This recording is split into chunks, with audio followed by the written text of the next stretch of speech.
Ikhwas sekalian, a'azzanallahu wa iyyakum jami'an. Allah menyebutkan dalam Al-Qur'an di beberapa tempat di mana Allah mengatakan kullu nafsin dha'iqatul maut.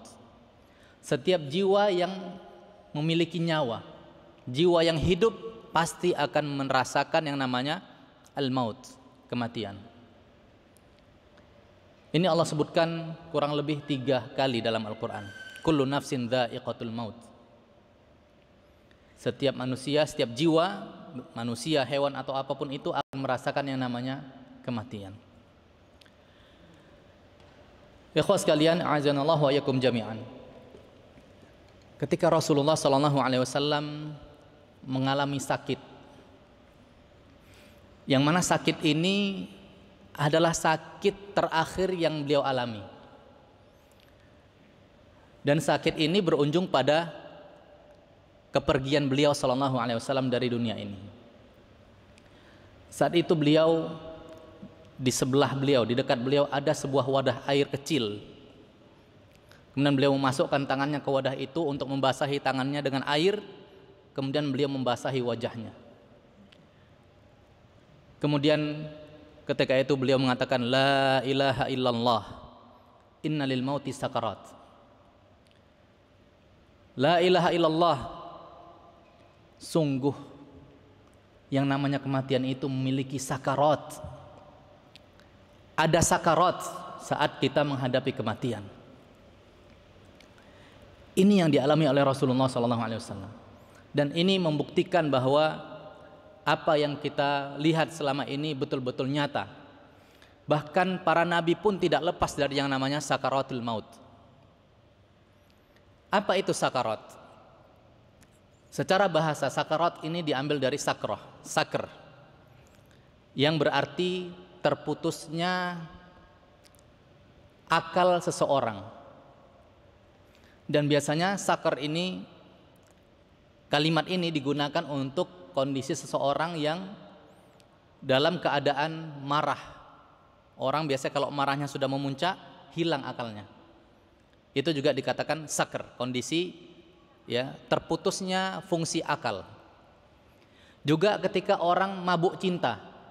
Nah, ini sering kita lihat. Ya, orang mabuk cinta, hal yang di luar nalar itu bisa terjadi. Padahal kalau dia dalam keadaan normal, pasti dia nggak akan mungkin melakukan hal itu. Nggak mungkin itu dilakukan oleh orang itu. Tapi yang gara-gara ada yang namanya ishqun, orang mabuk cinta, apapun diterjang. Nah itu, kondisi itu bisa dikatakan as-sakr. Kemudian juga seseorang ketika mengalami rasa sakit yang bisa membuat akalnya hilang. Ini juga disebut sakr. Ya, ketika kondisi orang lagi di rumah sakit koma misalnya, ya, ini juga bisa disebut sakr. Atau orang sedang dalam keadaan ngantuk berat, ini juga bisa dikatakan sakr. Dan kondisi orang yang pingsan gara-gara merasakan sakit yang luar biasa, yang tidak sadarkan diri gara-gara merasakan sakit yang luar biasa, maka itu juga dikatakan sakr atau sakrah. Dan makna yang terakhir inilah yang dimaksud dengan sakaratul maut. Kita sebelum merasakan kematian akan merasakan yang namanya rasa sakit yang luar biasa keras, yang luar biasa dahsyat. Dan sakitnya itu bukan satu jenis sakit, banyak. Makanya disebutkan dengan sirah, bentuk jamak. Bukan sakrah tapi sakarat, banyak.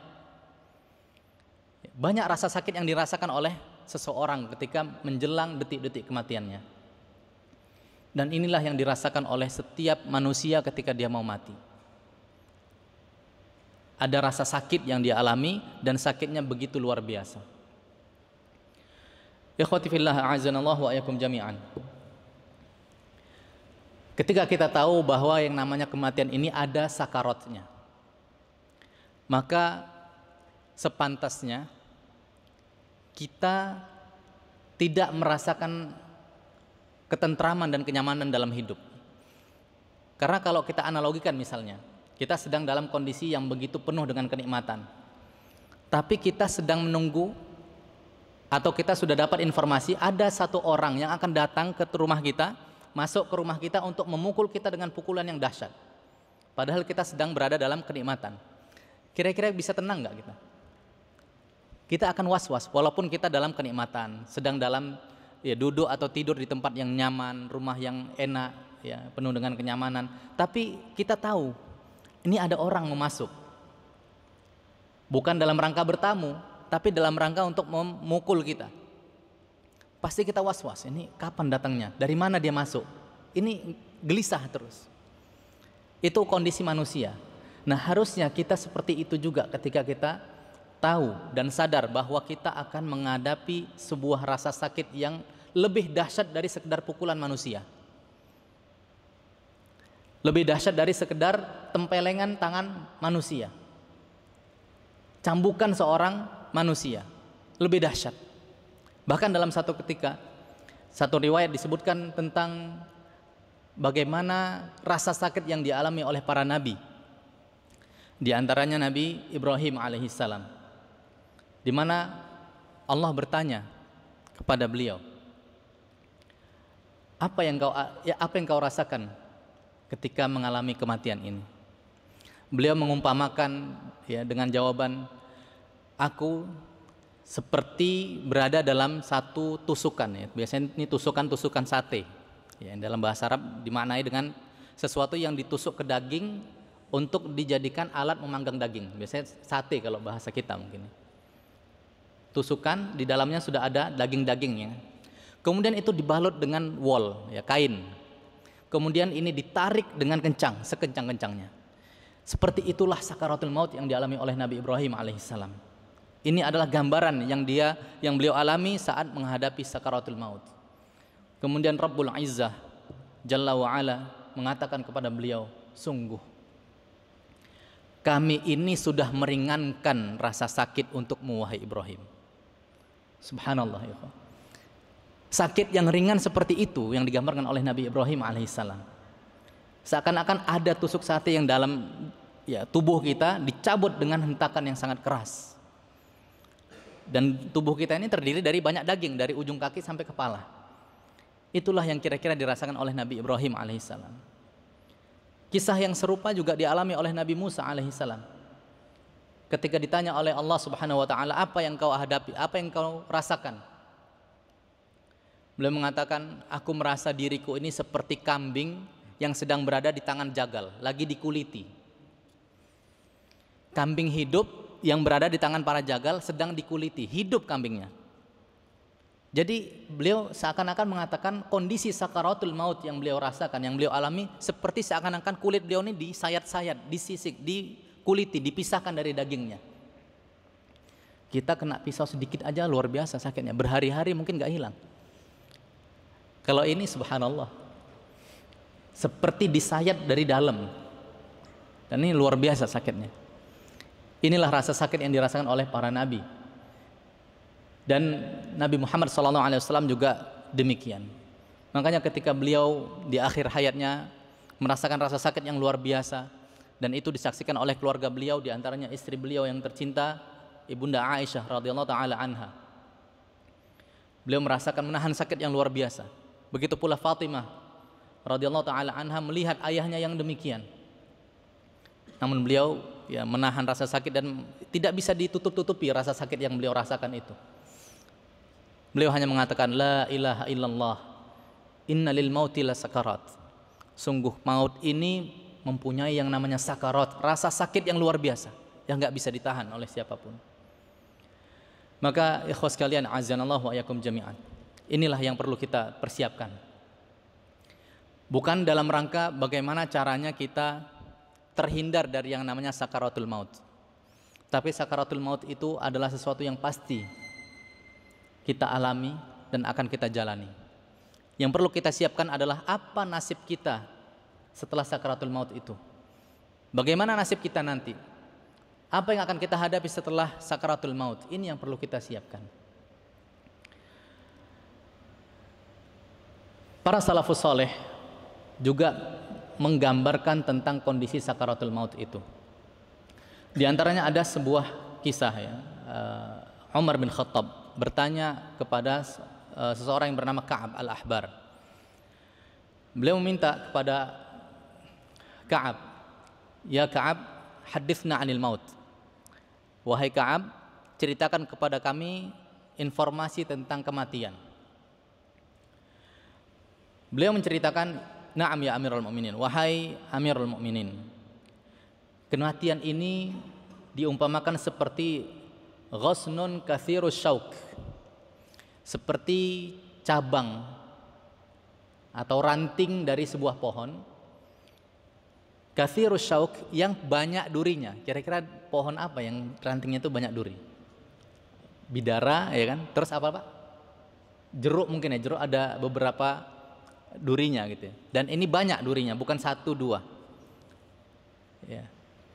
Banyak ya Pak yang lain ya selain itu. Jadi seperti itu, seperti ada ranting pohon yang banyak durinya dimasukkan ke dalam rongga tubuh manusia. Dimasukkan ke dalam. Ya mungkin nggak mungkin pendek ya, panjang karena tubuh manusia panjang, dimasukkan ke dalam. Fa akhadhat kullu syaukatin bi'irqin thumma jadzabahu rajulun syadidul jadzb. Dan setiap durinya itu menancap ke setiap urat. Jadi ketika dimasukkan, tubuh kita ini banyak uratnya. Ketika tangkai tadi itu dimasukkan ke dalam tubuh, duri-duri itu menyantol ke urat-urat yang ada di tubuh kita. Kemudian ada seorang yang memiliki kekuatan yang luar biasa, syadidul jadzb. Dia kalau narik itu luar biasa kencangnya. Kemudian dialah yang narik ya dahan tadi itu yang berduri tadi dengan sekencang-kencangnya. Kita gimana kita membayangkannya coba? Duri sudah nyantol di urat-urat kita, ditarik dengan tarikan yang kencang luar biasa. Bukan orang biasa yang narik, ini orang yang memang punya power besar. Sehingga apa yang terjadi? Setiap urat akan ngikut ke duri yang tadi nyantol di dalam urat-urat tersebut. Tertariklah urat yang kena tarik dan tersisa apa yang tersisa. Begitulah kira-kira kondisi ya sakaratul maut yang dialami oleh seseorang. Kemudian Umar ya, senantiasa mengatakan ya, setelah beliau mendengar ya tentang gambaran sakaratul maut yang dialami oleh seseorang, ya Umar sering mengatakan ungkapan lau anna li tila'al ardi dhahaban. Kalau aku punya emas ya sebanyak ya sedunia ini banyaknya, maka aku akan menjadikan itu sebagai tebusan agar aku bisa bebas dari yang namanya sakaratul maut. Tapi ternyata Umar nggak punya emas sebanyak itu. Dan kalaupun beliau punya emas sebanyak itu, nggak akan mungkin beliau bisa ya menebus ya terjadi transaksi untuk menghilangkan sakaratul maut dengan emas yang beliau miliki tadi. Itu nggak akan mungkin. Maka ya, ini yang perlu kita ya persiapkan lagi, ikhwas sekalian, azanallahu wa iyyakum jami'an, agar jangan sampai kita terlena dengan kehidupan kita di dunia ini. Dan memang kematian ini ya adalah kondisi yang banyak dihindari oleh orang. Ya, orang mengupayakan macam-macam hal agar bisa selamat dari yang namanya kematian. Ya, banyak kita dengar informasi ya orang-orang non muslim ya, orang-orang kafir. Sampai Anda pernah baca cerita berita gitu ya. Mereka menyediakan sebuah bunker besar gitu ya untuk menyelamatkan dia dari gempa bumi atau kiamat atau apalah yang mereka khawatirkan. Itu dalam rangka apa? Menghindar dari kematian, dan itu nggak akan mungkin. Tegas Allah mengatakan bahkan 3 kali dalam Al-Quran, kullu nafsin dha'iqatul maut, pasti akan mengalami yang namanya kematian, dan kita akan mengalami hal-hal yang seperti ini. Kemudian Shaddad bin Aus, beliau mengatakan al-maut afdha'u haulin fid dunya wal akhirah 'alal mu'min. Yang namanya kematian ini adalah kondisi yang paling menyakitkan bagi seorang mukmin di penghujung kehidupan dunianya dan di awal kehidupan akhiratnya. Wa huwa ashaddu min nashrin bil manashir. Kematian itu rasanya lebih sadis dari kalau kita itu digergaji dengan gergaji besi yang keras. Dipotong badan kita dengan gergaji, kematian lebih sadis dari itu rasanya.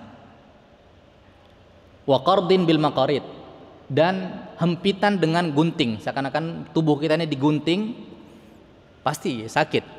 Dan kematian itu lebih sadis, lebih keras rasanya daripada sekedar kita digunting dengan gunting besar untuk memotong bagian tubuh kita. Wa ghalyin fil qudur, dan lebih sadis juga, lebih keras, lebih dahsyat daripada kita dimasak di atas periuk besar. Periuk besar. Ya, seperti kita memasak daging, kita taruh di presto apa di apa, kita yang diganti taruh di situ. Ya, tentu ini kondisi yang menyakitkan. Ya. Kita dibakar, direbus begitu. Tapi kematian lebih dahsyat dari itu. Walau annal mayyita nusyira bu'itha fil qabrihi fa akhbara ahla dunya bi alamil maut man tafa'a bi 'aishin wa la taladzadu bi naum. Kalau seandainya ada orang yang sudah mati, kemudian dia dibangkitkan kembali oleh Allah Subhanahu wa taala, kemudian kita minta, "Mas, tolong ceritakan kepada kami tentang kondisi kematian." Maka tentu orang yang mendengar cerita dari mayat yang dibangkitkan tadi ini nggak akan bisa merasakan kelezatan kehidupan, dan juga tidak bisa merasakan tidur yang nyenyak, yang nyaman, karena dia akan terus dibayang-bayangi dengan yang namanya kematian. Kenapa bisa seperti ini? Karena orang yang menceritakan sesuatu berdasarkan pengalamannya itu berbeda dengan orang yang menceritakan sesuatu bukan dengan pengalamannya. Kita mendengar cerita dari seorang ustadz, ya, dari ulama-ulama kita tentang kematian yang barusan kita dengar bersama, yang kita nukil barusan, kita bacakan bersama-sama. Ini adalah hal-hal yang dikisahkan saat mereka hidup di dunia. Kecuali tadi riwayat dari Nabi Ibrahim dan Nabi Musa, ya, ini yang mereka rasakan, ya, setelah mereka selesai. Tapi ketika ada orang yang tadi disebutkan, seandainya ada orang yang dibangkitkan oleh Allah Subhanahu wa taala, hidup kembali, kita minta dia untuk menceritakan pengalaman dia ketika menghadapi sakaratul maut, kita pasti nggak akan merasakan nikmatnya hidup. Kita akan terbayang-bayangi, ya, terbayang-bayangi terus, ini saya akan terancam, kapan itu akan datang. Lagi enak-enaknya liburan, tiba-tiba datang kematian, kena sakaratul maut. Lagi enak-enaknya main futsal misalnya, datang sakaratul maut. Lagi enak-enaknya menghadiri walimah, makan-makan sama teman-teman, datang sakaratul maut. Kita nggak tahu kapan itu terjadi. Lagi tidur enak di kasur yang empuk, kebetulan lagi nginep di hotel bintang 5, bintang 7 misalnya, kasur mewah kurang mewah, empuk kurang empuk, nyaman kurang nyaman, tapi saat itulah sakaratul maut datang. Nggak mungkin kita akan bisa tenang, kita akan khawatir terus. Makanya banyak, ya, para ulama menasihati, ya, apa nasihat terbaik untuk orang yang sedang lalai, yang sedang candu bermaksiat misalnya, yang sedang bermalas-malasan beribadah kepada Allah Subhanahu wa taala. Ada satu poin nasihat yang sangat efektif. Ingatkan dia dengan kematian. Karena ketika dia ingat mati, dia akan berpikir, amal saya belum cukup. Ini saya kalau mati dalam keadaan bermaksiat, ini bahaya. Akhirnya yang dia tadinya mau bermaksiat, dia urungkan dirinya. Karena jangan-jangan nanti ketika saya bermaksiat, pas saat itu saya datang sakaratul mautnya. Na'udzubillah. Tapi kalau seandainya kita sedang sholat 5 waktu, kita sedang baca Al-Quran, kita sedang bagi-bagi rezeki, sedekah di jalan misalnya, kita sedang bantu orang, saat itu datang sakaratul maut misalnya, kita tetap akan merasakan sakit, tapi setidaknya itu menjadi salah satu indikasi bahwa kita akan diringankan hisab kita oleh Allah Subhanahu wa taala. Kita akan dimudahkan urusannya oleh Allah Subhanahu wa taala di akhirat nanti, dan itu salah satu tanda-tanda husnul khotimah. Kita semua nggak tahu meninggal dalam keadaan bermaksiat, nggak mau kita itu. Sedang dalam kondisi lalai, ya. Yang kita mau, kita meninggal dalam keadaan husnul khotimah, baik di penutup kehidupan kita. Ini yang kita harapkan. Maka perlu kita siapkan kembali, ikhwah, azanallahu wa iyyakum jami'an. Banyak-banyak kita mengingatkan kondisi ini, ya, kondisi bagaimana kita akan menghadapi detik-detik kematian ini, sehingga ketika kita mendapatkan kenikmatan, kita nggak terlalu yang namanya euforia, ya, terlalu berlebihan menikmatinya, karena kita akan punya rem untuk menahan, jangan terlalu menikmati, karena kenikmatan ini hanya sementara. Bisa jadi dia lihat hidangan enak di depannya, subhanallah enak sekali. Belum sempat dia cicip sudah meninggal. Sudah merasakan sakaratul maut. Itu bisa jadi ya seperti itu. Ya. Sedang ini ya. Bisa saja ketika itulah datang kematian. Maka kita perlu menahan diri kita ketika ingin melakukan satu keburukan, kemaksiatan. Ya. Kita ingatkan diri kita bahwa hati-hati. Kematian itu adalah kondisi yang tidak bisa kita kontrol. Itu adalah momen yang tidak dalam kendali kita. Dan itu tidak ada dalam kalender. Ya, kalau besok kita sudah tahu tanggal merah. Orang libur misalnya. Gitu juga hari Rabu kita tahu itu tanggal merah. Orang ngantor libur, orang sekolah libur misalnya. Tapi kalau kematian kita nggak tahu kapan. Deadline-nya itu kapan nggak tahu. Kalau yang mahasiswa ketika skripsi tahu dia deadline-nya kapan. Ya, ketika mau ujian tahu dia deadline ujiannya kapan. Tapi ketika kematian ini nggak tahu. Betul-betul blank kita nggak tahu. Ya bisa saja ya di antara kita ada yang sore ini sudah lebih dulu berangkat ke alam akhirat. Atau besok atau 2 hari lagi kita nggak tahu. Maka masing-masing kita mempersiapkan ini semua. Bagaimana kita bisa memperbanyak bekal kita? Ya, agar ketika kita meninggal kita sudah cukup ya untuk mendapatkan ampunan dari Allah Subhanahu wa taala. Kemudian Hasan Al-Basri rahimahullahu azza wajalla pernah menjenguk seseorang yang sedang sakit dan waktu itu sedang mengalami detik-detik kematian. Fawajadahu fi sakaratil maut. Ya, beliau ternyata mendapati orang yang sakit ini, pasien ini itu sedang menghadapi yang namanya sakaratul maut. Disitulah beliau melihat ya, bagaimana orang merasakan sakit yang betul-betul luar biasa. Fanadhar ila karbihi. Beliau betul-betul memperhatikan bagaimana sulitnya, bagaimana sakitnya ya yang dirasakan oleh orang tersebut. Kemudian beliau pulang ke rumahnya. Pulang dengan warna wajah yang berbeda dari warna wajahnya ketika keluar dari rumah. Ketika berangkat dia mungkin dalam keadaan ya nyaman, tenang ya. Moodnya bagus gitu. Wajahnya mungkin bahagia gitu. Karena baru ketemu dengan anak istrinya. Tapi ketika pulang beda wajahnya.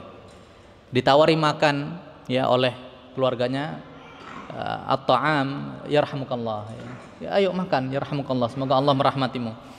Kemudian beliau mengatakan kepada keluarganya, ya ahlah alaikum bita'amikum wa syarabikum, silahkan kalian ambil makan dan minum kalian. Fa wallahi laqad ra'aitu masra'an la azalu a'malu lahu hatta alqah. Demi Allah aku baru melihat satu kondisi ya, satu kondisi yang sangat menyeramkan, di mana aku senantiasa sampai hari ini, sampai detik ini aku terus mempersiapkan diriku untuk menghadapi momen itu tadi, menghadapi momen kematian, karena ini akan dialami juga oleh kita semua. Dan tadi sudah kita sebutkan ungkapan dari ya sebagian ulama bahwa ma ablaghul aizat. Ada yang ditanya tentang apa nasihat yang paling mengena, yang paling efektif. Ya, beliau mengatakan an-nadharu ilal amwat. Menyaksikan mayat atau menyaksikan orang yang mau meninggal. Ya, mendampingi orang yang yang sedang sakit, ya sedang menghadapi momen sakaratul maut, maka itu akan bisa menjadi ya penasehat untuk dia. Kadang sudah berbuih-buih mulut kita menasihati dia. Ya, puluhan ustadz mungkin sudah kita datangkan. Ya, puluhan ulama juga sudah kita minta dia untuk mendengarkan nasihatnya, tapi belum juga berubah.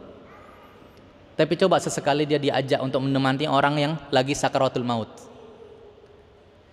Ya, inilah kondisimu nanti. Apa kamu mau tetap dalam keadaan seperti ini atau mau berubah? Ya, silakan dia memilih sendiri. Ikhwas sekalian, a'azanallahu wa yakum jami'an. Ketika ruh akan dicabut oleh Allah Subhanahu wa taala dari tubuh seseorang, ini akan ada 2 kondisi yang dialami oleh manusia, dan kondisi ini berdasarkan bagaimana dia menjalani kehidupan sebelum mati itu. Dan ini bisa kita bagi menjadi dua bagian. Ada orang yang soleh, ada orang yang fajir, toleh. Orang yang soleh yang selama dia hidup dia rajin beribadah, mentaati Allah dan Rasulnya, ya, menjaga ketakwaan dan kesolehannya, ya, tidak suka mendolimi orang, ibadahnya dijaga, yang wajibnya dikerjakan, yang sunnah-sunnahnya juga ditingkatkan. Ini orang-orang yang soleh. Maksiat-maksiat dia tinggalkan, keharaman-keharaman semuanya dia tinggalkan, bahkan hal-hal yang makruh pun dia tinggalkan. Kemudian ada golongan yang kedua, orang-orang yang fajir, orang-orang yang selama hidupnya, ya, melakukan keburukan-keburukan, kejelekan-kejelekan. Dan di golongan kedua ini juga masuk, ya, kelompok orang-orang kafir, orang-orang munafik. Karena orang kafir itu selama hidupnya, walaupun kita lihat dia rajin sedekah, tapi sejatinya dia melakukan dosa besar yang luar biasa besar, yaitu apa? Syirik kepada Allah Subhanahu wa taala. Tidak beriman kepada Allah. Itu adalah keburukan yang paling jelek daripada sekedar orang memukul temannya. Dari sekedar dosa memukul, mencuri, mengkorupsi misalnya. Itu lebih dahsyat daripada itu semua. Apa itu? Kekufuran kepada Allah Subhanahu wa taala, dan juga kemunafikan, karena kemunafikan ini sejatinya adalah kekufuran. Ada dua model manusia yang digambarkan dalam hadis Nabi SAW tentang bagaimana kondisi, ya, masing-masingnya dalam menghadapi kematian. Yang pertama adalah bagaimana kondisi seseorang yang soleh. Dalam sebuah hadis, ya, Rasulullah SAW, ya, menceritakan tentang bagaimana seorang al-abdul mu'min ketika dia dicabut nyawanya oleh Allah Subhanahu wa taala. Rasulullah SAW menceritakan, innal 'abdal mu'min idza kana fi inqita'in minad dunya wa iqbalin minal akhirah. Seorang hamba Allah yang mukmin ketika terputusnya dia dari kehidupan dunia, yang merupakan awal memasuki kehidupan akhirat. Nazala ilaihi malaikatun minas sama'. Malaikat akan turun kepada orang ini dari langit. Biyadul wujuh, dalam kondisi wajah yang cerah, putih. Ka'anna wujuhahum syams, seakan-akan wajah para malaikat itu matahari yang menyinari. Ma'ahum kafanun min akfanil jannah, mereka membawa kain kafan yang dibawa dari surga. Wa hanut min hanutil jannah, dan, ya, campuran kafan yang dibawa juga dari surga. Hatta yajlisu minhu maddal basar, kemudian para malaikat itu tadi duduk, ya, berbaris di sekitar dia sampai sejauh mata kita memandang. Jadi para malaikat turun untuk berbaris, ya, seakan-akan ingin menyambut dia, menyambut sosok yang soleh ini tadi, al-abdul mu'min, seorang hamba yang beriman kepada Allah dan juga soleh. Kemudian ketika mereka sudah berkumpul di sekitar orang ini tadi, yaji'u malakul maut alaihi salam, barulah datang malaikat maut. Hatta yajlisa 'inda ra'sih, sampai malaikat maut ini duduk di dekat kepalanya. Fayaqul, kemudian malaikat maut ini berkata, menyeru kepada seorang hamba yang mukmin ini dengan mengatakan, ya ayyatuhan nafsut tayyibah. Dan dalam riwayat lain, ya ayyatuhan nafsul mutmainnah, wahai jiwa yang baik, wahai jiwa yang penuh dengan ketenangan dan ketentraman karena diliputi dengan keimanan dan kesolehan. Ukhruji ila maghfirati minallahi wa ridwan, keluarlah engkau dengan membawa ampunan dari Allah dan juga keridhaan dari Allah Subhanahu wa taala. Begitu lembutnya ungkapan dari malaikat maut ini, keluar dengan tenang menuju ampunan dari Allah Subhanahu wa taala. keluar untuk menuju ridwan dari Allah Subhanahu wa taala, keridhaan dari Allah Subhanahu wa taala. Dan tentu orang yang menghadapi kondisi ini dia akan bahagia. Dia melihat malaikat yang penuh dengan wajah indah, berseri-seri, cerah, datang hadir di sekitar dia. Kemudian datang malaikat maut dengan ungkapan yang penuh dengan kelembutan. Ukhruji, keluarlah engkau, wahai jiwa yang tenang, wahai jiwa yang baik, menuju ampunan dari Allah dan juga keridhaan dari Allah Subhanahu wa taala. Maka ketika itu takhruju tasilu kama tasilul qatrah man fis saqai fayakhudha. Jadi kemudian keluarlah ya ruh itu tadi, jiwa itu tadi, dan kemudian mengalir seperti mengalirnya air. Ya, lebih terasa ringan. Walaupun dengan ya rasa sakit yang tadi kita sudah sebutkan, tapi keluarnya cenderung lebih mudah daripada kondisi seorang yang kafir atau orang-orang yang fajir.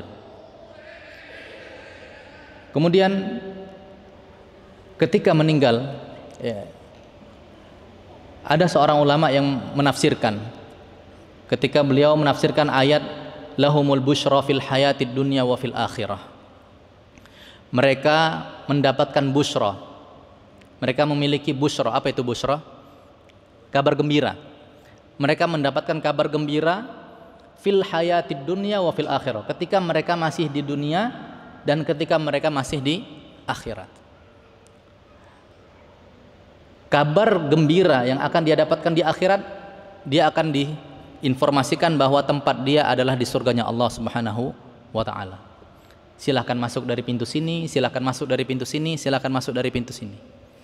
Itu semuanya setelah fase hisab, ya, fase hisab, kemudian fase mizan, dan kemudian melewati yang hal-hal lain selama perjalanan akhirat. Kemudian dia diarahkan untuk masuk ke dalam surganya Allah Subhanahu wa taala. Adapun kabar gembira yang dia dapatkan selama di dunia adalah di detik-detik dia akan meninggal. Dia akan mengetahui, ya, Al-Imam Ad-Dhahhak ini yang mengatakan ya'lamu aina huwa qabla al-maut. Dia akan mengetahui di mana tempat dia nanti, di surga atau di neraka, ketika dia menghadapi kematian. Maka kalau kita lihat, ya, orang-orang soleh yang meninggal biasanya wajahnya senyum, wajahnya cerah. Bagaimana tidak? Ya, kita lihat tadi malaikat datang berkumpul. Sebagaimana kita misalnya ketika sakit, datang orang-orang kesayangan kita, istri datang, ya, bagi yang perempuan mungkin suaminya datang, anak-anaknya ngumpul semuanya, menghibur dia, ya, mengajak dia dialog, ya, interaksi. Kemudian teman akrabnya dari jauh-jauh datang untuk menghampiri dia. Biasanya kita akan, ya, senang gitu ketika sakit dijenguk oleh orang-orang yang kita sukai. Ya, apalagi orang-orang yang kita banggakan selama ini datang ikut menjenguk. Walaupun lagi sakit dia akan tetap tersenyum, bahagia. Oh ya, begitulah perumpamaan kira-kira ketika ada seorang mukmin yang soleh, ya, seorang hamba yang mukmin, ya, dia menghadapi kematian. Di sekitarnya ada malaikat yang datang dengan wajah penuh, ya, kecerahan, wajahnya putih seperti matahari yang menerangi. Ini adalah, ya, pemandangan yang sangat menyejukkan hati. Kemudian datang malaikat maut dengan ungkapan yang lembut tadi seperti itu. Ya. Kemudian, ya, dia diinformasikan bahwa dia nanti di akhirat akan mendapatkan surganya Allah. Ukhruji ila maghfirati minallahi wa ridwan. Keluarlah untuk menuju, ya, ampunan dari Allah dan juga keridhaan dari Allah Subhanahu wa taala.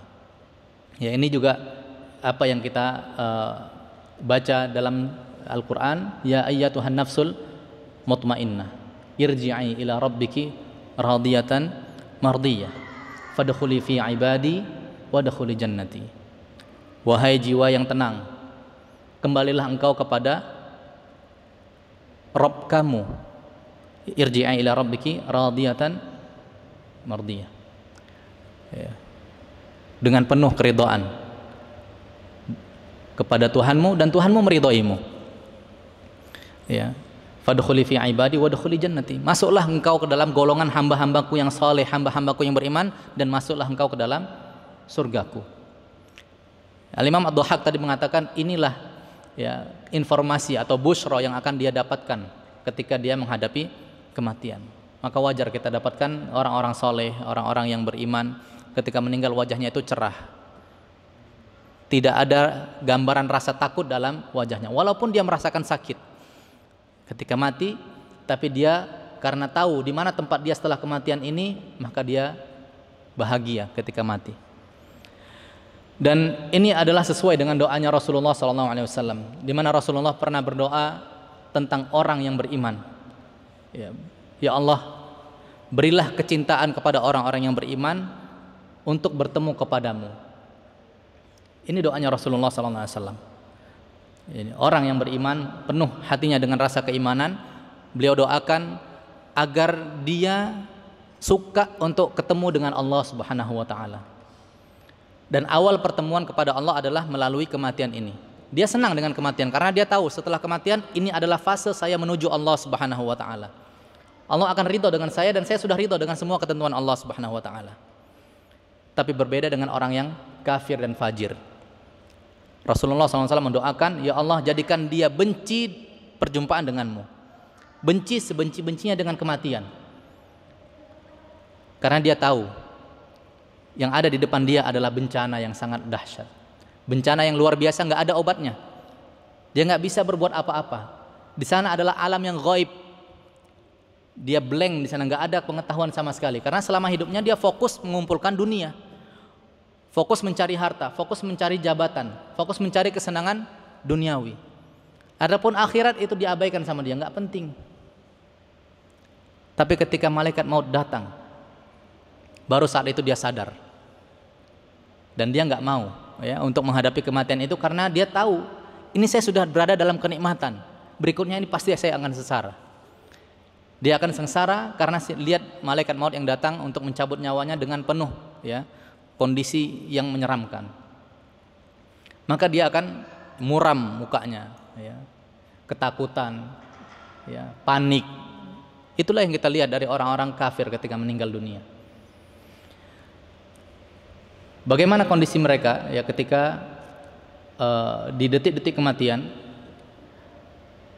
Rasulullah SAW menceritakan bagaimana kondisi orang kafir ketika menghadapi kematian. Dalam Al-Quran Allah menyebutkan kisah ini dengan mengatakan, walau tara idh yatawaffal ladzina kafaru. Kalau seandainya engkau menyaksikan orang-orang kafir itu diwafatkan, dicabut nyawanya, al malaikatu yadribuna wujuhahum wa adbarahum. Para malaikat itu akan memukuli wajah mereka dan bokong-bokong mereka. Ini yang dilakukan oleh para malaikat ketika dia menghadapi kematian. Makanya mereka akan merasakan kondisi yang menyeramkan luar biasa. Dipukul oleh para malaikat ketika dia dicabut nyawanya. Dan saat itu para malaikat mengatakan, wadzuqu adzabal hariq. Rasakanlah azab yang sangat memilukan, yang sangat membakar dirimu ini. Dzalika bima qaddamat aydikum wa annallaha laisa bidzallamil lil 'abid. Dan apa yang kau dapatkan itu adalah buah dari apa yang kau lakukan selama di dunia, dan Allah bukan sedang menzalimi hamba-hambanya. Karena bisa saja kita menghadapi satu keburukan, kita menuduh orang lain itu berbuat zalim kepada kita. Kadang ketika kita jadi siswa, jadi murid, jadi mahasiswa misalnya, dihukum sama ustadznya, sama dosennya, wah ini ustadz menzalimi saya. Atau kita dalam dunia kerja misalnya kan, pimpinan saya menzalimi saya, biasa begitu. Tapi kadang kita lupa, bisa saja itu gara-gara ulah kita sendiri. Ketika kuliah jarang masuk, giliran nilainya dikasih rendah, dia protes, ustadz menzalimi saya. Nah, gitu juga orang di lingkungan kerja kadang begitu. Dia masuk sering terlambat, pulangnya lebih awal, dimarahin sama pimpinan. Pimpinan saya zalim, sudah marahin saya gitu.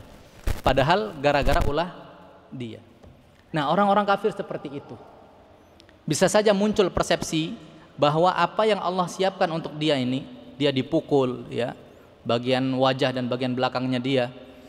Kemudian dia disiksa nanti di hari kiamat, dimasukkan ke dalam neraka. Bisa saja dia menganggap itu sebuah kezaliman dari Allah Subhanahu wa taala, dan Allah sudah membantah lebih awal. Wa anallaha laisa bidzallamin lil 'abid. Allah tidak sedang menzalimi hamba-hambanya. Bagaimana kisah ketika dia dicabut nyawanya oleh Allah Subhanahu wa taala. Rasulullah SAW menceritakan wa innal abdal kafir. Dalam satu riwayat lain disebutkan al-fajir, yang melakukan banyak dosa ketika di dunia. Idza kana fi inqita'in minad dunya, ketika dia terputus dari kehidupan dunia, artinya menghadapi kematian. Wa iqbalin minal akhirah, dan menuju untuk kehidupan akhirat. Karena memang kematian ini adalah pintu gerbang awal kehidupan akhirat. Saat itulah kita masuk ke dalam alam barzakh, kemudian ke fase-fase yang kita pelajari dalam Al-Qur'an.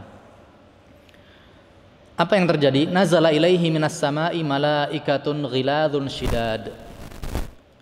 Turun kepada dia dari arah langit malaikat-malaikat yang jumlahnya banyak, yang keras, sadis, dan kejam.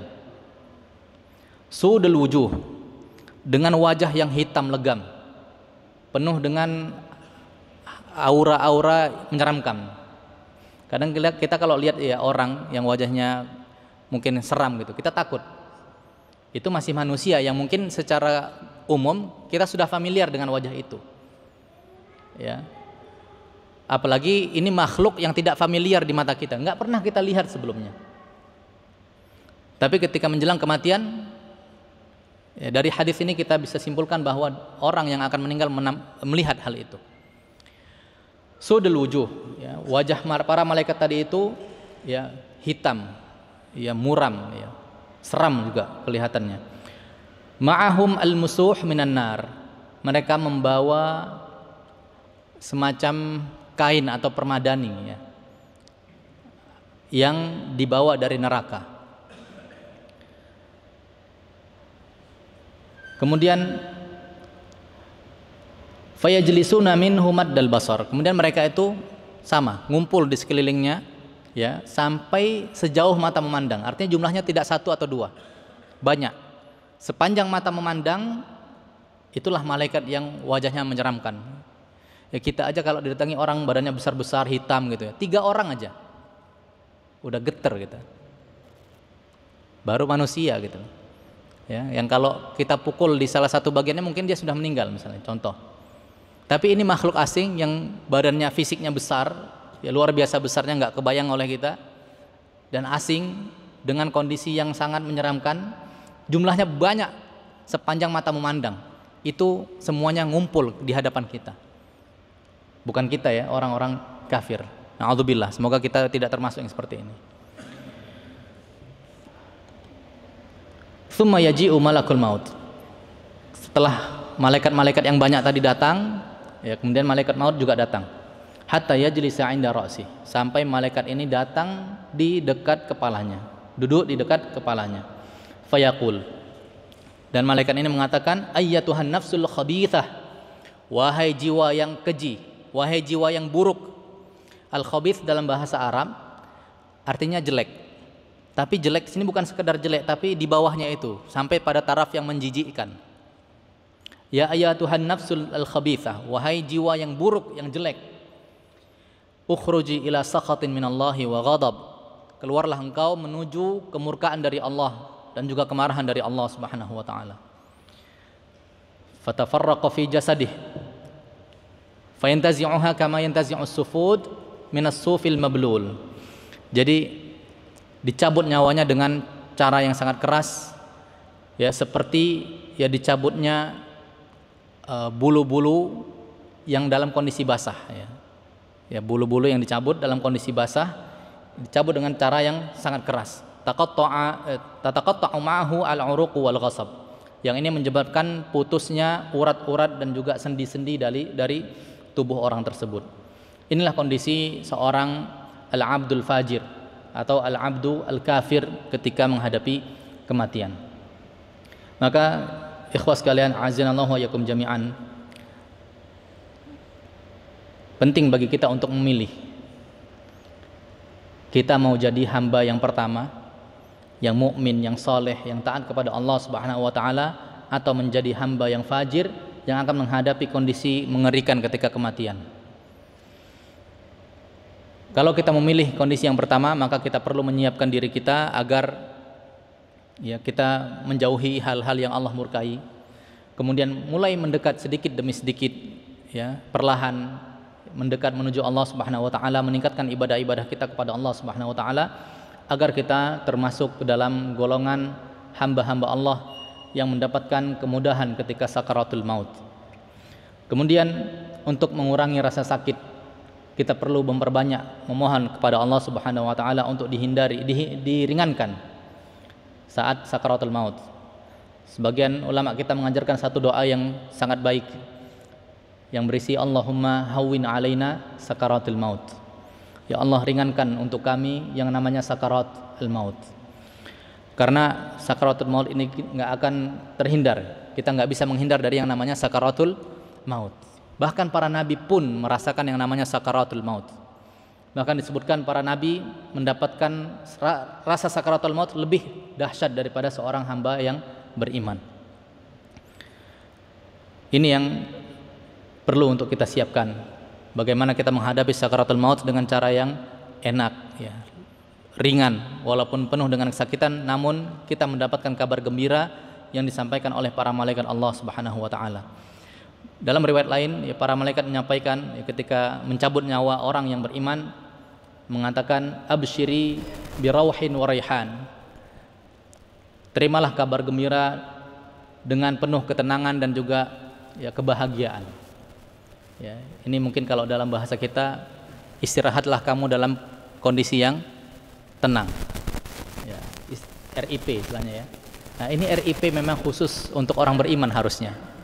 Orang-orang kafir dan fajir nggak mungkin bisa RIP. Apa itu RIP? Rest in peace, ya. Istirahat dalam penuh kedamaian. Itulah ungkapan yang diucapkan untuk orang-orang beriman harusnya. Terimalah kabar gembira dengan penuh ketenangan dan kegembiraan. Karena, ya, yang akan menantimu adalah kenikmatan dari Allah Subhanahu wa taala, ampunan dari Allah Subhanahu wa taala, dan juga surganya Allah Subhanahu wa taala. Adapun orang yang fajir itu kebalikannya. Ya.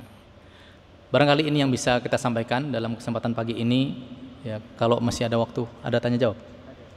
Kalau masih ada waktu, insya Allah akan kita lanjutkan di sesi tanya jawab. Barangkali ada hal-hal tambahan yang ingin kita sampaikan. Barakallahu fikum. Syukran, demikian kajian hari ini. Alhamdulillah dari kajian kita banyak mengambil istifadah, terutama tentang bagaimana persiapan kita nantinya ketika menghadapi titik-titik daripada kajian. Kemudian yang berikutnya, mungkin dari para jamaah ikhwan ataupun akhwat ada yang ingin ditanyakan, kami persilakan.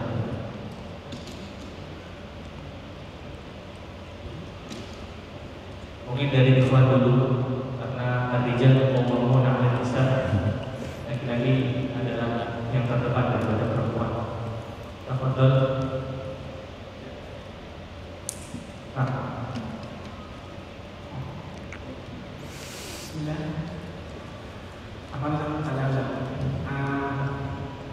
Bagaimana dengan orang yang mati syahid? Apa juga merasakan sekatul maut? Iya. Baik. Langsung dijawab atau langsung, ya? Baik, Masya Allah, ini pertanyaan bagus sekali. Dan ini satu poin yang tadi belum sempat kita sampaikan. Ada satu hadis dari Rasulullah SAW tentang orang yang mati syahid. Tapi mati syahid di sini adalah syahid dalam artian dia sedang berperang di jalan Allah menghadapi orang-orang musyrikin, ya, dengan pedang ataupun panah dan yang lainnya. Ketika seorang mukmin yang sedang dalam medan perperangan yang mendapatkan tebasan pedang atau kena lemparan anak panah atau kena tusukan tombak, maka dia tidak akan merasakan yang namanya kematian, yang namanya rasa sakit. Dalam satu hadis diriwayatkan oleh Al-Imam At-Tirmidzi, An-Nasa'i dan juga Ad-Darimi dari Abu Hurairah radhiyallahu taala anhu, beliau mengatakan bahwa Rasulullah sallallahu alaihi wasallam pernah bersabda, "Asy-syahidu la yajidu alamal qatli illa kama yajidu ahadakum alamal qursah atau al-qarsah."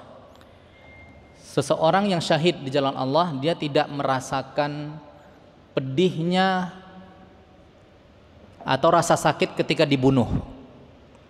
Alamal qatli, biasanya orang kalau dibunuh merasakan ya sakit, yaitu ya sakaratul maut.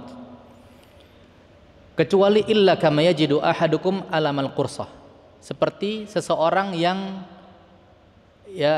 yang merasakan sakit ketika dicubit, dijepit kecil begitu.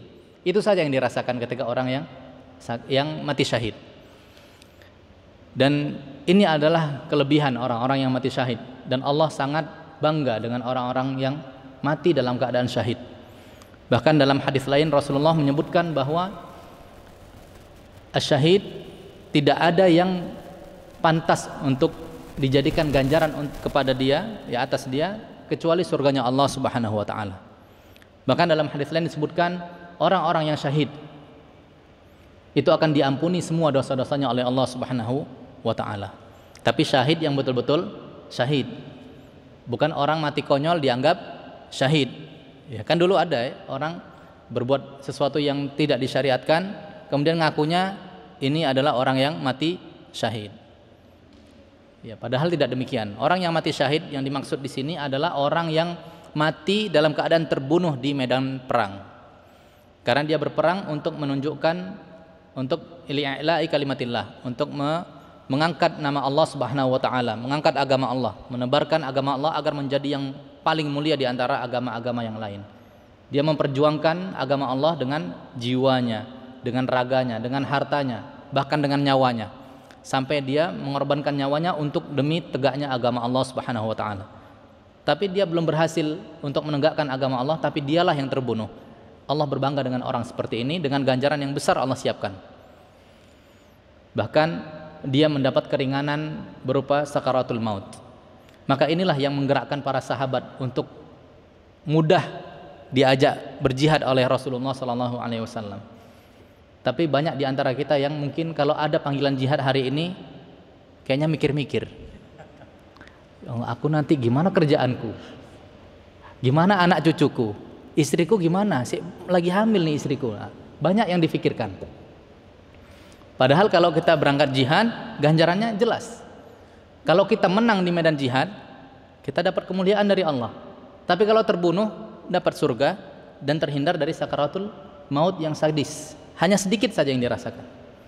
Ini hadis yang dibawakan oleh Rasulullah SAW. Asyahid la yajidu alamal qatl, tidak mendapatkan rasa sakit ketika terbunuh, kecuali seperti dia merasakan dicubit atau dijepit sedikit, yang itu nggak terasa sakit yang mengkhawatirkan itu ya, yang menyeramkan. Ya, sakit yang ringan lah seperti itu. Maka ikhwas sekalian, azanallahu wa iyyakum jami'an, ya, kita walaupun saat ini bukan momen untuk berjihad dengan pedang, tapi setidaknya kita perlu menyiapkan mental kita, menyiapkan keimanan kita, agar nanti kalau seandainya ada panggilan jihad yang syar'i, bukan yang non syar'i. Jadi jihad itu ada syarat dan rukun-rukunnya, seperti sholat, seperti puasa.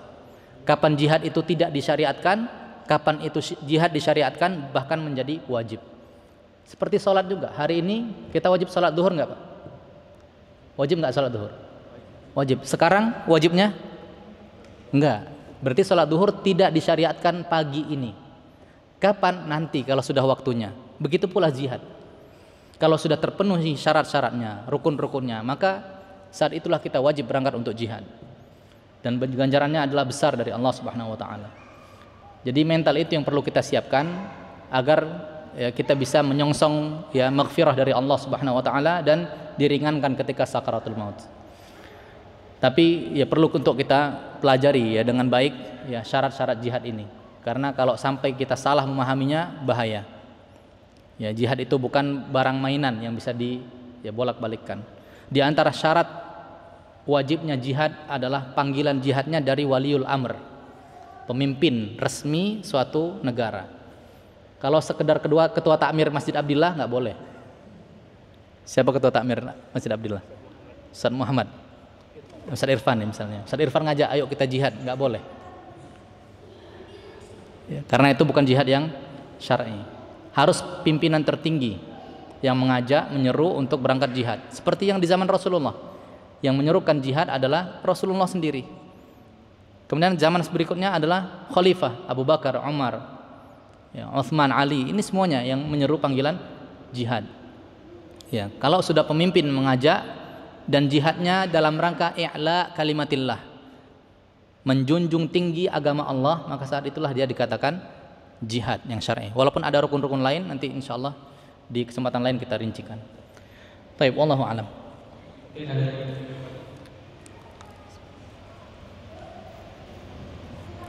Bismillah, Ustaz. Apakah benar bahwa Rasulullah saking cintanya kepada umatnya meminta agar diringankan sakitnya ketika sakaratul maut? Yang terkait juga kita tentu semua ingin dimakamkan dalam keadaan khusyuk beriman, agar tidak membuang-buang waktu dan kadang lupa pikir. Misalnya ada seseorang untuk memanfaatkan waktu, apakah tidak menyalahi syariat, misalnya dibuat satu paket, Ustaz. Di dalam berpikir itu satu paket, jadi tidak istilahnya saya tak baca istighfar saja, tapi satu paket yang dihafal ada istighfar, sholawat, terus seperti itu. Apa ini tidak melanggar syariat? Demikian ya. Baik. Barangkali yang dimaksud adalah doa-doa yang datang dari Rasulullah ini banyak begitu ya Pak. Tapi kita melantunkannya dijadikan satu paket begitu. Seperti itu maksudnya. Ya, wallahu alam. Ketika Rasulullah SAW menukil atau mengajarkan kepada kita doa-doa tertentu misalnya, maka kita boleh melafalkan doa itu kapan saja, di mana saja, kecuali di tempat-tempat yang memang tidak boleh berdoa, seperti lagi di kamar kecil misalnya, ya, toilet, ya, dan di tempat-tempat yang ya kotor misalnya, yang banyak najis di situ, itu dihindari. Tapi pada asalnya dimanapun kita, kapanpun itu kondisinya, kita diperkenankan oleh Allah untuk memperbanyak doa, ya, mengamalkan doa-doa yang diajarkan oleh Rasulullah SAW tadi.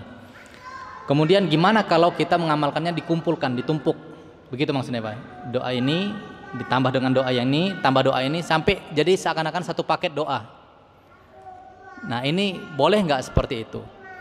Kalau kita meyakini kalau Rasulullah mengajarkan doa sepaket ini, padahal tidak sepaket, ya, dia doanya itu mungkin satu, tapi kita yang mengumpulkan. Apakah ini boleh? Ya, selama kita tidak meyakini yang datang dari Rasulullah itu adalah sepaket ini, insya Allah itu tidak mengapa. Dan jangan sampai kita meyakini kalau kita doanya nggak seperti itu, ini tidak afdol. Ya, jadi yang namanya doa itu adalah ya kita bermohon kepada Allah sesuai dengan kebutuhan kita. Jangan sampai ketika satu kita lupa misalnya nggak kita baca, aduh kok saya belum baca ini gitu. Jadi ini kurang afdol doa saya, nggak begitu. Ya silakan lanjutkan doa. Misalnya di awalnya setelah sholat doa sudah sekian banyak, tadi aku lupa belum doa yang ini misalnya. Dia udah perjalanan pulang gitu. Ya udah doa lagi di perjalanan pulang. Nggak perlu meyakini doa yang tadi itu tidak sempurna, nggak afdol karena masih kurang satu. Ya ini yang perlu diperhatikan. Karena doa itu ya tidak dinukil satu paket full, banyak, panjang banget, enggak. Karena biasanya doa-doa yang datang dari Rasulullah itu enggak begitu panjang-panjang, yang mudah untuk dihafal. Kira-kira begitu Pak. Begitu juga dengan zikir pagi dan petang misalnya. Zikir pagi dan petang, banyak di antara kita yang namanya zikir pagi dan petang itu satu paket. Satu buku kecil itu kita baca semuanya. Kalau belum dianggap baca zikir pagi petang. Ya enggak seperti itu. Karena hadisnya terpotong-potong memang. Kalau misalnya kita lagi lelah misalnya hari ini, sudah saya cukupkan baca ayat kursi, Al-Ikhlas, Al-Falaq, An-Nas. Sisanya sudah terlalu ngantuk karena mungkin capek baru pulang safar atau dan sebagainya misalnya. Ini enggak ada masalah. Jangan sampai kita meyakini ana belum zikir pagi petang gara-gara belum khatam satu kitab kecil. Nah, itu yang kurang pas. Wallahu alam.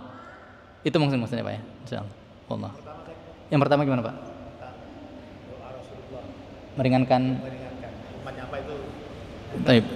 Wallahu alam, ana masih belum yakin doa ini datang dari Rasulullah atau enggak. Yang jelas doa ini isinya bagus. Ketika ada ulama atau siapapun membacakan satu doa atau menuliskan satu doa di kitabnya atau mengajarkan doa kepada kita, kita lihat isinya itu apa, kita fahami isinya. Ketika isinya itu bagus, tidak ada unsur penyimpangan, maka ini sah-sah saja kita pakai untuk berdoa. Apalagi itu relate sesuai dengan kebutuhan kita. Kita semua butuh untuk diringankan ketika maut, ketika sakaratul maut. Maka kita baca Allahumma hawwin alaina fi sakaratil maut. Ya Allah, ringankan kami ya Allah ketika menghadapi sakaratul maut. Karena kita nggak sanggup kalau menghadapi sakaratul maut yang normal. Ya, sakaratul maut yang normal itu sangat luar biasa sakitnya. Maka kita minta sama Allah agar diringankan. Karena kita ini lemah, nggak kuat untuk menghadapi itu semua. Rasulullah aja kelihatan beliau ya menghadapi sakaratul maut yang luar biasa sakit itu. Maka nggak ada masalah ya kita membaca doa Allahumma hawwin alaina fi sakaratil maut. Dan ini sebenarnya doa yang diajarkan banyak ya, panjang. Cuman ana ambil penggalannya, dan ini wallahu alam, ana belum cek lagi ini datang dari Rasulullah atau sekedar dari salafus saleh. Wallahu alam. Mungkin ada lagi.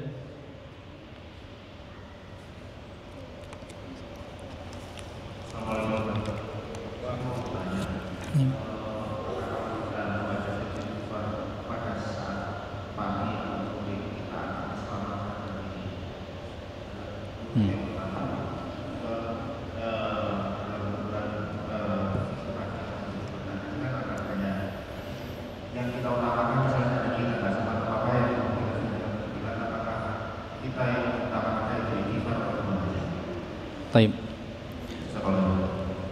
Insyaallah. Sayyidul istighfar adalah ungkapan istighfar yang sangat komplit.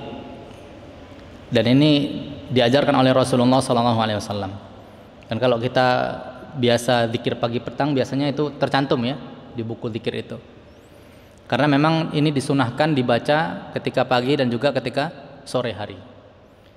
Fadilahnya ketika kita membaca Sayyidul Istighfar dengan penuh keyakinan, bukan sekedar di lisan. Ya baca di lisan, tapi kita nggak tahu nih artinya apa, kita nggak yakini gitu. Jadi yang dimaksud di sini dia membaca itu dengan penuh keyakinan. Maka ketika dia meninggal di hari itu, ya maka dia akan mendapatkan keringanan, ya diampuni dosanya oleh Allah Subhanahu Wa Taala. Dan dia akan dijanjikan surganya Allah Subhanahu Wa Taala. Begitu pula kalau dia bacanya ketika sore hari. Ketika sore dia baca, di malam itu dia meninggal, maka dia akan mendapatkan ampunan Allah Subhanahu Wa Taala dan dipersiapkan untuk masuk ke dalam surganya Allah Subhanahu Wa Taala.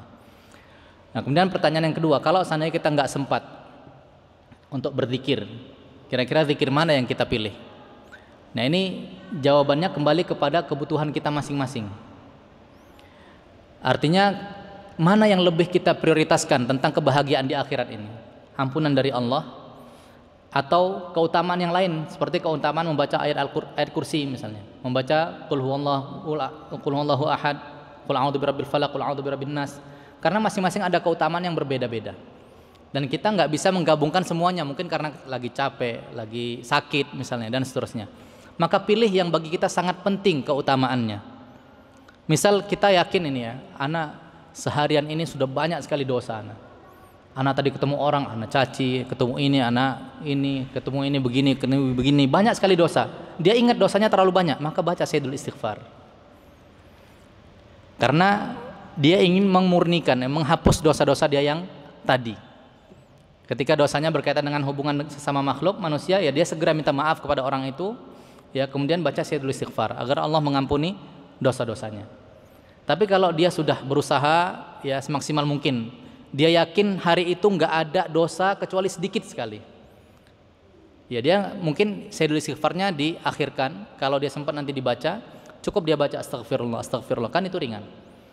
Ya setelah dia membaca ayat kursi, al-ikhlas dan seterusnya. Jadi sesuai dengan kondisi kita masing-masing. Jawabannya tidak ada mutlak harus ini yang diutamakan, tidak. Tapi Ada kondisi yang mungkin orang itu lebih cocok membaca zikir yang ini, lebih cocok membaca zikir yang lain. Berbeda kondisinya kalau dia memang sedang diganggu oleh jin misalnya. Seharian ini dia ngerasa efek negatif dari gangguan jin. Ya, dia ngerasa ini kayaknya ada yang nyihir karena dia dibilang sama istrinya tadi kamu begini, kayaknya kamu nih kesurupan misalnya. Ketika dia sudah agak sembuh, udah agak normal, dibaca ayat-ayat yang bisa ya membantu dia untuk terhindar dari gangguan jin. Misalnya baca surah Al-Falaq, ayat kursi, seperti itu. Jadi sesuai dengan kondisi kita. Makanya ketika kita membaca zikir pagi dan petang ya, doa-doa yang ada, kalau memang doa itu ada fadilahnya, dibaca fadilahnya, difahami, kemudian digunakan kapan kita butuh. Syukur-syukur semuanya kita bisa praktekkan, tapi kalau enggak ya cukup sebagiannya. Ya sama seperti kita sholat sunnah ya. Sholat sunnah itu variasi.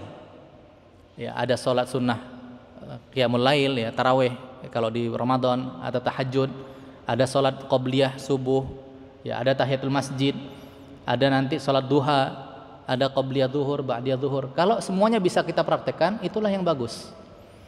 Tapi kalau ternyata aduh sholat duha ini susah anak kerjakan karena kesibukan itu sudah mulai sejak awal, anak akan kesulitan kalau melakukan sholat duha misalnya.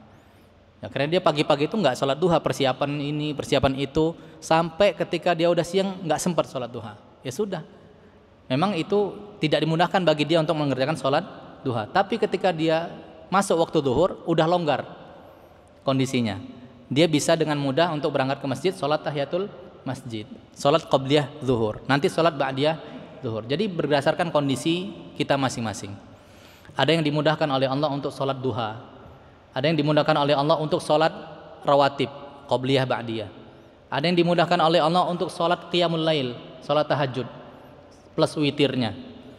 Ada yang dimudahkan oleh Allah untuk sholat sunnah semuanya. Itulah yang terbaik. Tapi ya, ketika kondisi kita tidak memungkinkan untuk melaksanakan semuanya, ya silahkan pilih mana yang paling ringan. Begitu juga puasa. Puasa sunnah ada puasa Daud, ada puasa Senin Kamis, ya, ada puasa Ayyamul Bid, macam-macam puasa-puasa sunnah yang lain. Tapi ketika kita nggak bisa melaksanakan puasa Senin Kamis, misalnya setiap hari Kamis mesti saya tugasnya di lapangan panas-panasan, setiap hari Senin pasti gitu juga, maka nggak cocok kita praktekkan yang Senin dan Selasa. Kalau kita mau praktekkan, coba cari hari yang lain misalnya. Jadi semuanya itu kembali kepada kondisi kita dan kebutuhan kita masing-masing. Dan kalau saran dari anak, ketika kita dalam kondisi sangat sempit waktunya, sementara kita ingin mempraktekkan, mengamalkan zikir pagi dan sore, maka jangan tinggalkan pertama ayat kursi, kemudian 3 kali qul huwallahu ahad, 3 kali qul a'udzu birabbil falaq, 3 kali qul a'udzu birabbin nas, plus sayyidul istighfar. Ini insyaallah sudah sangat mencukupi ya kehidupan kita sehari-hari. Yang pertama tadi yang ayat-ayat kursi itu terhindar dari gangguan-gangguan manusia, dan sayyidul istighfar, karena itulah yang kita harapkan dari Allah Subhanahu wa taala. Karena kita ini adalah khata' wa khairul khata'in at-tawwabun. Kita ini pendosa, banyak melakukan dosa kepada Allah Subhanahu wa taala, dan obatnya atau penggugur dosa-dosa kita diantaranya adalah melalui istighfar kepada Allah dengan sayyidul istighfar yang sempurna ini. Wallahu alam. Barangkali itu, Pak. Mungkin yang berikutnya dari Ahmad, tafadhal.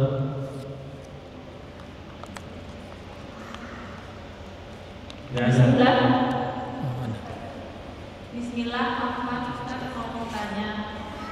Tadi kan Ustaz mengatakan jika sifat yang terbaik adalah dengan melihat orang meninggal atau sakaratul maut. Namun jika sudah sering melihat orang meninggal, melihat orang sakaratul maut, namun tetap tak bisa membendung keinginan untuk bermaksiat dan melakukan maksiat, nasihat seperti apa lagi yang harus dilakukan Ustaz? Terima kasih. Masya Allah, ini kondisi ekstrim yang seperti apa ya. Nasihat yang paling efektif pun nggak mempan. Ya udah, tinggal jalan terbaik, jalan terakhir. Kita doakan dia untuk mendapatkan hidayah. Kalau nggak bisa juga, ya sudah. Karena Rasulullah sendiri tidak bisa memberikan hidayah kepada pamannya. innaka la tahdi man ahbabta. Sesungguhnya engkau tidak bisa memberi hidayah kepada siapapun yang engkau cintai. Kurang cinta apa Rasulullah SAW sama pamannya, Abu Thalib? Abu Thalib yang mengasuh beliau ketika menjadi anak yatim dulu ketika masih kecil. Beliau lahir dalam keadaan ayahnya sudah meninggal.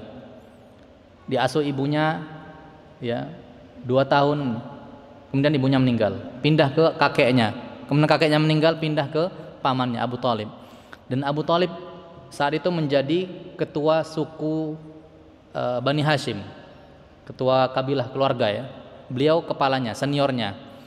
Jadi semua itu kembali kepada Abu Thalib. Dan Abu Thalib adalah paman yang betul-betul membela Rasulullah SAW. Makanya beliau betul-betul cinta sama Abu Thalib, sangat menyayangi Rasulullah. Makanya Rasulullah pun sayang sama pamannya. Abu Thalib ini kayak ayahnya sendiri. Ya, Rasulullah itu menganggap Abu Thalib ini seperti ayah kandungnya sendiri karena memang saudara kandung bapaknya. Betul-betul beliau cintai oleh Rasulullah SAW. Dan ketika beliau diangkat oleh Allah sebagai nabi, ya sebagai rasul, beliau betul-betul menyaksikan bagaimana kecintaan Abu Thalib kepada Rasulullah SAW. Ketika orang-orang Quraisy minta agar ya Rasulullah ini diserahkanlah ke kami, biar kami pukuli, biar kami usir, biar kami apain atau kami bunuh gitu kan. Abu Thalib enggak. Kami enggak akan serahkan Muhammad kepada kalian. Apakah Abu Thalib beriman? Enggak juga. Agamanya sama kayak orang yang memusuhi Rasulullah SAW. Udah kalau gitu kalian kami boikot. Ada dalam sirah nabawiyah disebutkan tentang pemboikotan umum. Jadi kabilah Bani Hashim, keluarganya Rasulullah itu semuanya tidak boleh untuk dinikahi, tidak boleh diajak transaksi jual beli, tidak boleh ini, tidak boleh diberi bantuan. Ya gimana caranya orang bisa hidup? Mereka bertani misalnya, hasil pertaniannya nggak boleh dibeli, biar busuk, rugi.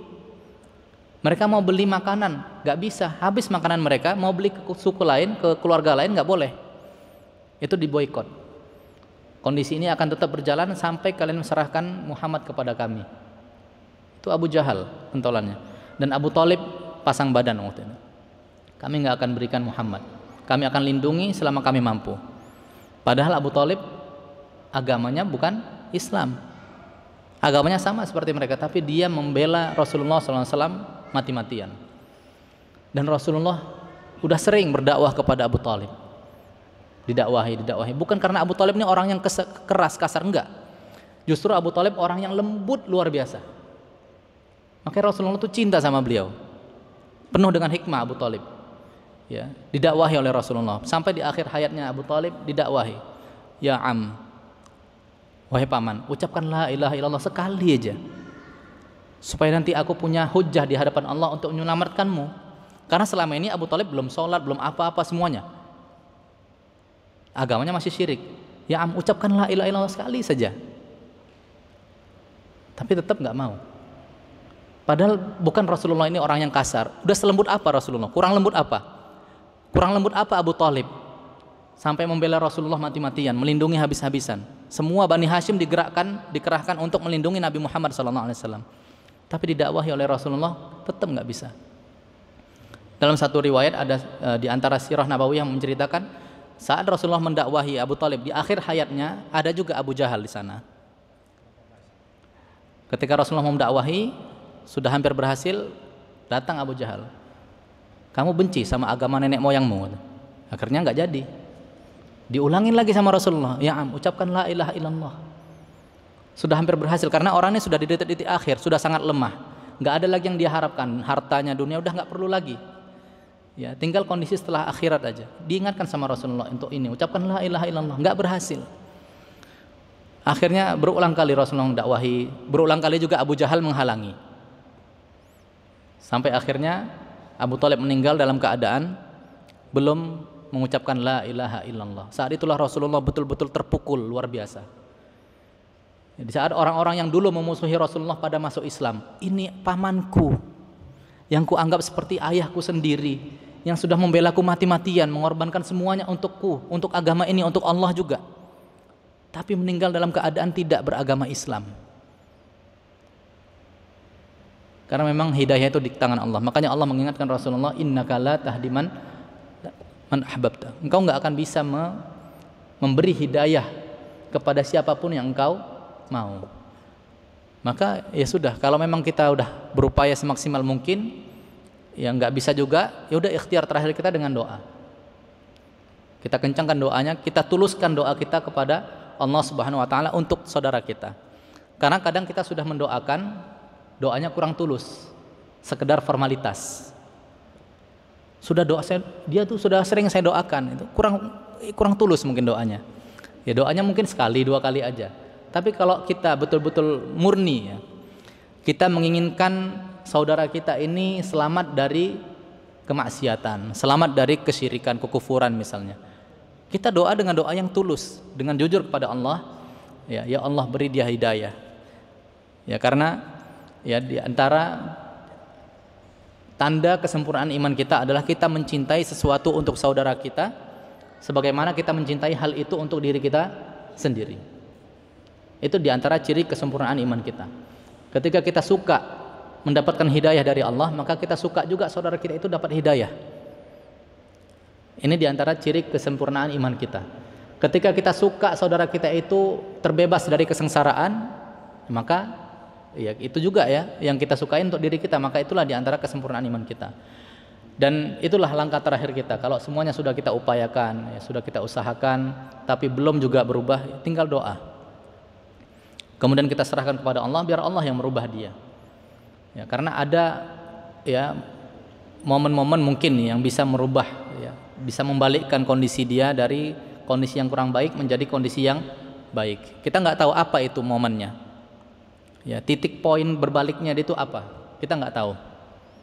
Dan ini banyak terjadi di zaman Rasulullah dulu, para sahabat banyak yang nggak disangka-sangka untuk beriman, tiba-tiba dia masuk Islam. Contohnya Umar bin Khattab sendiri. Umar itu salah satu orang yang paling keras memusuhi dakwah Rasulullah SAW bersama Abu Jahal. Dua orang ini pentolannya. Ini yang gembong utamanya nih, dua ini yang paling mempengaruhi, yang paling berpengaruh di kalangan orang-orang musyrikin, dua ini. Makanya Rasulullah itu berdoa, kan sudah disampaikan, mereka menolak, ya.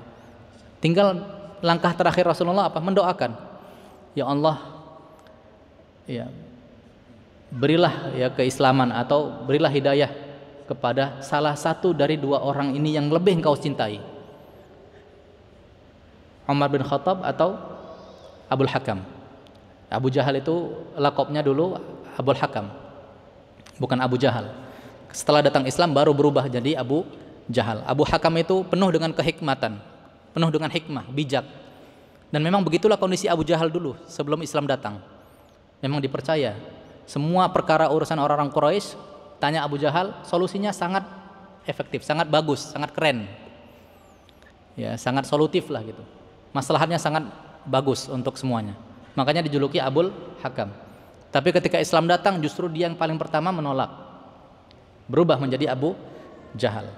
Ya Rasulullah mendoakan, ya Allah berilah hidayah kepada salah satu dari dua orang ini yang lebih engkau cintai. Ternyata doa itu menyasar kepada Umar bin Khattab. Ketika Umar bin Khattab masuk Islam, dia nggak sembunyi-sembunyi diumumkan. Orang tercengang, Umar masuk Islam, nggak percaya. Karena semua pintu itu seakan sudah tertutup. Umar ini orangnya seperti ini, nggak mungkin dapat hidayah Islam, nggak mungkin. Ya, nggak mungkin itu terjadi. Tapi ya Allah yang maha membolak-balikkan hati. Hati kita ini semua di tangan Allah Subhanahu wa taala. Dan kita yang sudah mendapatkan hidayah dari Allah Subhanahu wa taala, hidayah Islam, hidayah keimanan, hidayah mengenal sunnah-sunnah Nabi sallallahu alaihi wasallam. Jangan sampai hati kita berbalik. Ini yang perlu kita waspadai juga. Ya, jangan kalah semangatnya mengajak orang untuk mendapat hidayah, tapi kita lupa menjaga diri kita untuk tetap bersama hidayah ini. Ini juga penting, karena kita nggak tahu apa momen titik balik kita menjadi ya yang buruk, ya yang bertolak belakang dengan kondisi kita sekarang. Ini yang perlu kita perhatikan. Ya, caranya adalah dengan kita menjaga lingkungan yang baik, ya, berdoa kepada Allah, menjaga amal-amal ibadah kita, dan berusaha semaksimal mungkin ya dari hal-hal yang dimurkai oleh Allah Subhanahu wa taala. Jadi intinya solusinya adalah kita mendoakan. Dan Rasulullah SAW menyebutkan di antara doa yang bakal diijabah oleh Allah Subhanahu wa taala adalah du'aul akhi 'inda dhahril ghaib. Ya, mendoakan saudara kita tanpa sepengetahuan dia yang kita doakan. Ya, ada bestie kita, ya kan, sahabat karib kita, sahabat baik kita, tapi sayang kok dia ya jarang sholat. Padahal orangnya baik, enak kalau ngobrol gitu kan. Kita suka sama dia, tapi kok ini satu kekurangannya, males sholat. Ya kita doakan dia, ya Allah berilah dia hidayah. Ya, kita doakan dengan doa-doa yang tulus. Kita mengharapkan pada Allah kebaikan untuk sahabat kita itu. Insya Allah inilah doa yang akan didengar oleh Allah dan diijabah. Ya nggak perlu kita sampaikan antum itu sudah ana doakan gitu loh. Nggak usah gitu, udah diam-diam aja. Kita bangun malam misalnya atau ketika sujud kita doakan. Nggak usah diumumkan. Dia itu sudah berkali-kali ana doakan. Itu antum sudah tak doain. Nggak usah. Cukup ya Allah dan kita yang tahu. Karena itu adalah ciri ketulusan doa kita. Kalau sudah kita umbar ya doa kita ini, ya itu khawatirnya kita tidak tulus dalam berdoa kemarin-kemarin itu. Baik, wallahu alam. Mungkin ada lagi dari Afwan. Kalau tidak ada, kita tutup.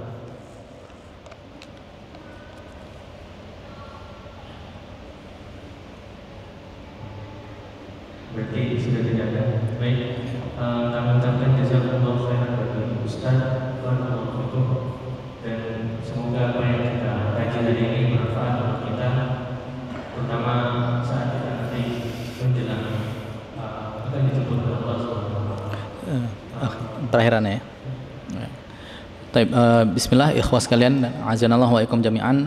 Sebagai penutup,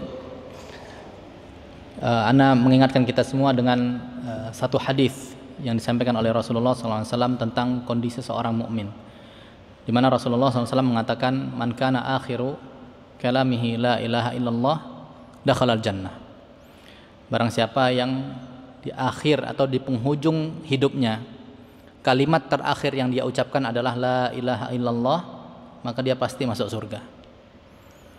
Maka ketika itu kondisinya, kita harus memperhatikan dua hal. Pertama, kondisi kita sendiri tatkala nanti menghadapi momen itu. Bagaimana kita bisa mengkondisikan di akhir hayat kita nanti mengucapkan kalimat la ilaha illallah. Ini adalah kalimat yang berat untuk diucapkan ketika kita tidak istiqomah di atas agama Islam. Maka kita istiqomah di atas agama Islam, kita memperbanyak ibadah kepada Allah agar nanti di penghujung kehidupan kita mudah mengucapkan la ilaha illallah. Memang sekarang kita mudah mengucapkan, tapi tidak di kondisi sakaratul maut. Ini kondisi mirip mungkin seperti ketika kita jatuh dari motor kecelakaan. Ucapan apa yang kita ucapkan? Kadang refleks kita mengatakan aduh. Kadang ada yang mengucapkan Allahu Akbar, Subhanallah. Ada yang mengatakan Bismillah. Itu ucapan sesuai dengan kondisi kita sebelum kita jatuh itu. Maka saat inilah kita siapkan agar bagaimana nanti di akhir hayat kita ucapan la ilaha illallah inilah yang akan terucap dari lisan kita. Dan itu salah satu indikator utama kita di surga atau di neraka. Kemudian yang kedua, ketika ada kerabat kita, saudara kita yang sedang menghadapi sakaratul maut, maka kita disunahkan untuk berikhtiar agar membantu dia melafalkan ucapan la ilaha illallah. Inilah yang dikatakan Rasulullah SAW mengatakan, walaqinu mautakum la ilaha illallah. Talkinkanlah mayat kalian, maksudnya orang yang akan mati di antara saudara kalian dengan ucapan untuk mengucapkan la ilaha illallah. Kalau kita tahu dia sedang dalam sakaratul maut, bimbing, jangan sampai dilepas. Dampingi terus sampai dia betul-betul terhenti nafasnya. Karena kita pingin masuk surga bersama. Bukan cuma kita sendiri, tapi saudara kita juga perlu untuk kita ajak mendapatkan surganya Allah Subhanahu wa taala. Karena saat itu adalah kondisi yang luar biasa berat. Ajak dia ucapkan la ilaha illallah, dampingi terus. Jangan putus. Kalau bisa misalnya panjang sakaratul mautnya dari pagi sampai sore, jangan dibiarkan terputus. Harus ada yang menggantikan. Misalnya kita pingin ke toilet, gantikan, tolong ada gantikan. Terus dibimbing la ilaha illallah. Jangan sampai dilepas. Dan kalau bisa ya kita ada teman-teman yang tim ta'awun ini misalnya kerjasama dengan pihak rumah sakit misalnya untuk mendampingi jenazah-jenazah kaum muslimin mengucapkan la ilaha illallah. Itu luar biasa. Ya, jadi ketika ada yang sudah sakaratul maut, apalagi yang nggak didampingi keluarganya, ini bagian kita. Itu bagian dari dakwah. Kalau dia sebelumnya non muslim, ternyata dia ucapkan la ilaha illallah, kita sudah menyelamatkan dia dari nerakanya Allah Subhanahu wa taala. Itu adalah sikap sosial yang paling tinggi, yang paling puncak. Ketika kita bisa menyelamatkan orang ya terhindar dari nerakanya Allah Subhanahu wa taala. Barangkali ini yang bisa kita sampaikan. Barakallahu fikum. Kurang lebih ana mohon maaf. Kita akhiri dengan kafaratul majlis. Subhanakallahumma wa bihamdika asyhadu an la ilaha illa anta astaghfiruka wa atubu ilaik. Wa sallallahu ala nabiyyina Muhammad wa ala alihi wa sahbihi ajma'in. Walhamdulillahirabbil alamin. Terima kasih bagi seluruh jemaah.